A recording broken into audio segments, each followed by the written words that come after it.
Hello, ladies and gentlemen. Welcome to the United Stand, where we've just come off the back of a 2-2 draw with Liverpool, and we'll absolutely take that result, regardless of performance, stopping Liverpool's title hopes in their tracks, hopefully. Before the game, I think we'd all have taken a draw. Absolutely. But again, for the third time in a week, we've thrown away a game from a winning position, which we'll get on to later when I talk a little bit about the Chelsea game. But as the Liverpool game is just finished, we'll get straight into the reaction of that. And I've got to come back to one man again, and everyone's going to think I've got an agenda against him. But Bruno Fernandes, our captain, our so-called talisman, our leader, our creator, absolutely disgusting performance today from him. First half especially, I have never seen positioning and basics so bad as that, guys. Let alone we have him on all the set pieces and he doesn't seem to be able to kick a ball properly. And everyone, and I've watched some other content back just after the game quickly, there's people saying he had a 5-6 out of 10. For me, he's barely hitting a 3. We'll give him a 3 because he scored. Not that he created it or anything. It's just a bit of half-decent technique and he smashed one in from an absolute gift from Liverpool. There's nothing in that whatsoever. It is just pure luck and a moment. Yes, he's capitalised on it fine. And I think the only other thing he did the entire game, he ran back and tackled Salah once towards the end. The rest of the game, he's constantly out of position again. People say, oh, what would we do without Bruno Fernandes, his legs, his work rate? Well, for one, we might have a number 10 playing as a number 10. And if you give him the ball, he can keep the ball. And then he can probably find Rasmus, because all I've heard is, oh, you got half the fan base saying Rasmus is crap, he's not good enough. And then you get the other half saying you don't get any service. How can Rasmus get service? Because everyone blames the wingers. Service comes from midfield to start with. You need Bruno on the ball feeding the wingers to feed Rasmus, or you need Bruno feeding Rasmus. The guy cannot keep the ball. His basics drive me insane. Honestly, he is so poor in possession. And I know Roy Keane's been calling Haaland a League Two player. Bruno Fernandes is worse in possession than League Two players are. His 5 to 10 yard passing is atrocious. His positional play is atrocious. And if you're going to defend Bruno, then you've got to say it's Ten Hag's fault. You cannot defend Ten Hag and Bruno, because either Bruno's doing it off his own back and that's his own problem and he's all over the place, or if he's doing what he's told, then Ten Hag has got a massive problem, because why is he allowing him to do it? It is absolute madness.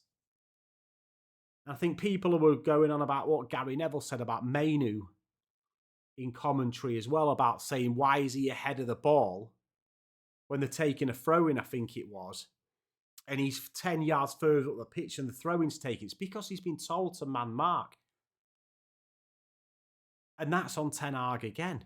The tactics in midfield are absolutely abysmal by Ten Hag. It's every single video I have to talk about this crap, and it's so annoying because, every time I say, I can't decide whether I'm Ten Hag in or Ten Hag out. But look at the Chelsea game and look at this game. We're wide open in midfield again. Look at every game before it. We're wide open in midfield. Why? We're not wide open, and this is where I'll protect Bruno a bit. We're not wide open because Bruno, Casemiro, Manu, McTominay, whoever is playing in midfield are not playing where they're told to play. Well, we have to be that wide open because Ten Hag is telling them to play that way. And people say the players aren't trying and this, that, and the other. And Rashford is an absolute disgrace to the shirt. But do you think he's actually told to track back? I don't think he is. I think he's told to stay up front and wait, be on the last shoulder of the last man all the time to run in behind. I don't think he's got any other instruction apart from that. Ten Hag does not want Rashford on the 18-yard box when Bruno picks it up when we've defended an attack, because you can't counter if Rashford's defending. And that's why I'll defend Rashford. Rashford is 100% told to stay up that pitch all the time. Bruno, I can't decide whether he's told to do what he's doing or whether he's just doing it off his own back. But to me, they are all over the place in midfield. Casemiro, like I say, gone. He's done. And I absolutely love Casemiro as well. But he's just not at the pace of the Premier League, is he? I think Maguire and Willy Cambiala played really well today. I think Dalot had a decent game. Wan-Bissaka, not a left back again. Yet again, we're struggling at left back because why? One of everybody's favourite players, Luke Shaw, is not fit again. Get rid of him. Absolutely. If you are sitting here thinking we need rid of Martial because he's not fit, we need rid of Rashford because he don't try in his attitude, then does Shaw not fit those two things? He's been here as long as Rashford or round about that length of time. The guy is as fit as Martial. Just because when he does play, he's okay, doesn't matter. You could have prime Messi, but if he only plays one game a season, he's no good to you, is he? So get rid of him. We absolutely 100% need at least one left back, and if not two.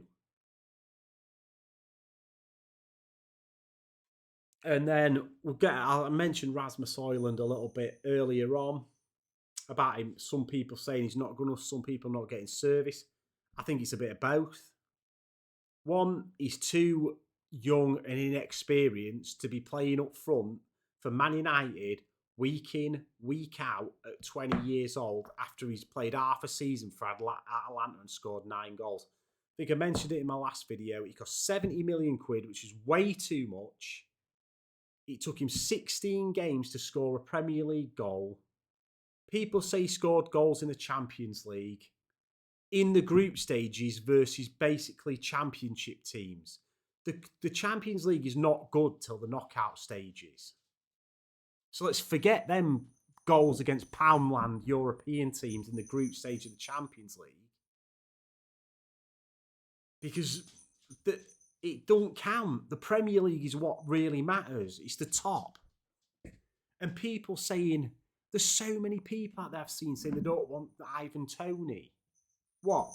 A proven, in his prime, physical Premier League striker for what, 60 million quid? And you're telling me you'd go rather buy some 23-year-old from Europe? No. Like, are you people watching the same sport? How many strikers have come in from Germany, from Holland, from them kind of places and just failed? We have somebody from a European team who's young, who's a prospect, and it's Højlund. And I'm not saying Højlund's crap. I'm saying he's a prospect for the future who needs nurturing to become his best. And playing him week in, week out in that team is not the way to do it. It does not help him playing. He needs a proper striker. Tony's what, 28, 27, 28? If Tony comes to us on a 3-year contract and played 70% of the games and Rasmus played 30, By the time he leaves, Rasmus is 23, 24, hitting his prime and ready to go.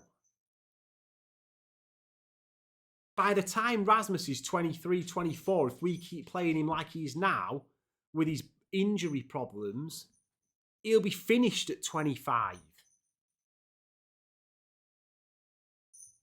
And 60 million quid for Ivan Toney, I mean, it is not a lot of money. We spent 70 million quid on Højlund. He scored, 10 goals all season or something. Tony's been banned for half the season and playing for Brentford has scored as many. And the thing is, I think about Rasmus is people say he don't get any service. Well, Casemiro have nodded one across the 6-yard box today. Where is he? He's not there. He's not anticipated it. And that happens a lot. And people won't call it out. But we pull balls back across that box. He's never there. And the other thing, and it's not, and like everyone will say it's about service and goals. Being a striker is not all about service. He has to make himself available back to goal to be passed to feet and hold the ball up. And he doesn't do it. He's not a target. You can't hit his feet and let him hold it up and the wingers play off him. And yes, again, that probably is a problem with people like Fernandes never being in position as well, because they're never within 10, 15 yards of him to give him the ball to his feet. So I do sympathise with him there. Like I say, I'm not here to bash Rasmus. I like Rasmus. I just think he needs to be nurtured to become the best player he can be. If we allow him to carry on like he is for another 2 or 3 years, he is not going to be what we want him to be. But the be all and end all is we got a 2-2 draw. It's 100% a penalty, by the way. And I know there's loads of people out there saying it ain't a penalty. Just because he might not get a lot of contact or he's gone down easy, don't mean it ain't a penalty. It's a penalty. And it's what I've said about Wan-Bissaka all the time. He's not a good defender. He's a good last-ditch tackler. And this time, his last-ditch tackle didn't come off. What can you do about it? I mean, he don't give away a lot of penalties. He's given away one today. It's the way it goes. But that's way more a penalty than the 2 against Chelsea were. You can't even debate it. He's dived in the box, gone to ground, and Elliott's gone down. It's a pen. But the result, will take it. 2-2. However, losing 3 leads in a week is an absolute disgrace as a team as a whole. And just going on to that, like I said, I mean, again, we've conceded 28 shots against Liverpool. I think even Sheffield United now haven't conceded as many shots as us. And I know people say, well, we don't concede that many, but you cannot keep conceding this many shots and expect to win games. It's absolutely abysmal. But talking about like seeing games out, I mean, what was it? Was it Brentford? Yeah, I think it was the Brentford game, wasn't it? I wasn't around for that one. I was out. But I've seen it. We couldn't hold on to a lead. After taking the lead in stoppage time, we conceded a goal in stoppage time.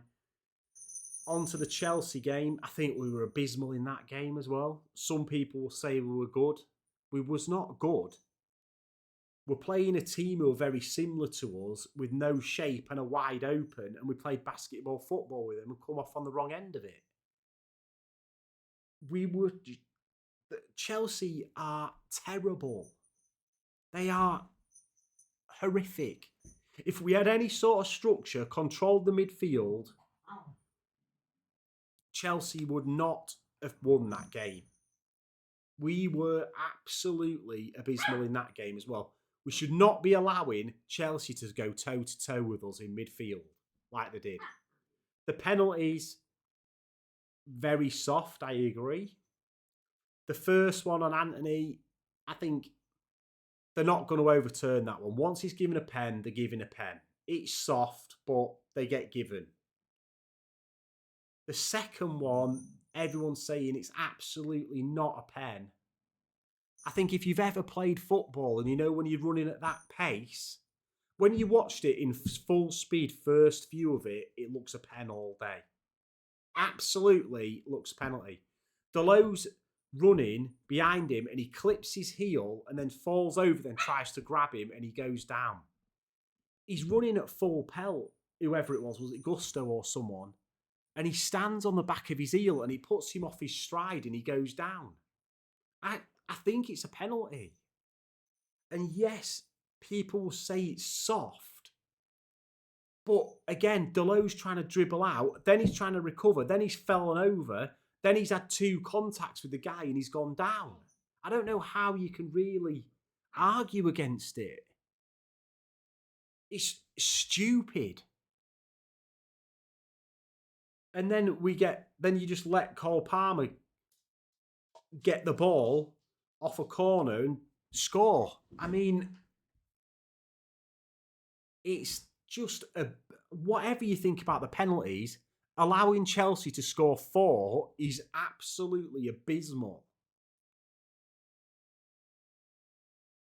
Like, absolutely honkingly bad. Forget, the ref was terrible, the pens were soft, but we have allowed Chelsea to score 4 goals and have, 25, 30 shots on our goal. Again, it comes back to seeing games out.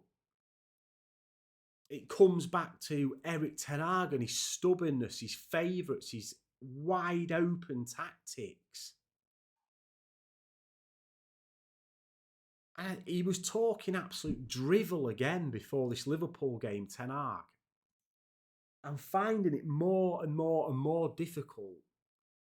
Like I've always said, I can't decide. I can't say. If you watch my last 2-3 videos, you'll see me, I'm 60-40, I'm 50-50. I can't decide. But when you put the stats out there in front of you, and you look at the shots we've faced, the way we're playing, how wide open we are, how poorly he talks in press conferences and post-matches, the visual eye look test when you watch a game.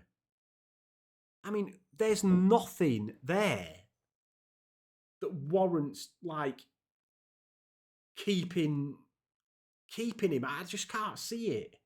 The problem is I think the fan base, there's 2 reasons why people are clinging on to Ten Hag. One is we don't want to sack another manager and restart again. And 2 is there's no real standout candidate out there to take over from him. I mean, who would you have? Nagelsmann, Tuchel, Amorim, Potter, Southgate. I mean, none of them, De Zerbi, none of them really stand out to me. And I don't want to dwell on this again. I'm going to wrap the video up here, but if you're getting rid of Erik ten Hag this summer, Ineos must, and I mean must, get rid of 2 or 3 of the major players in that dressing room. Number 1 for me will be Marcus Rashford. I don't care if he scored 20 goals in the next 8 games. I would sell him in a heartbeat if anyone came looking at him. And I would take anything above 50 million quid for him. I don't even care.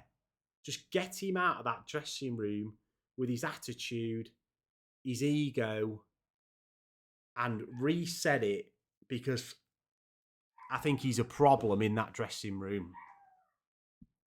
And he might not think he is, but clearly there was clips about him going around when he come on against Chelsea the other night and he was jogging around again and he'd only come on as sub, just trotting about the pitch like he couldn't be bothered.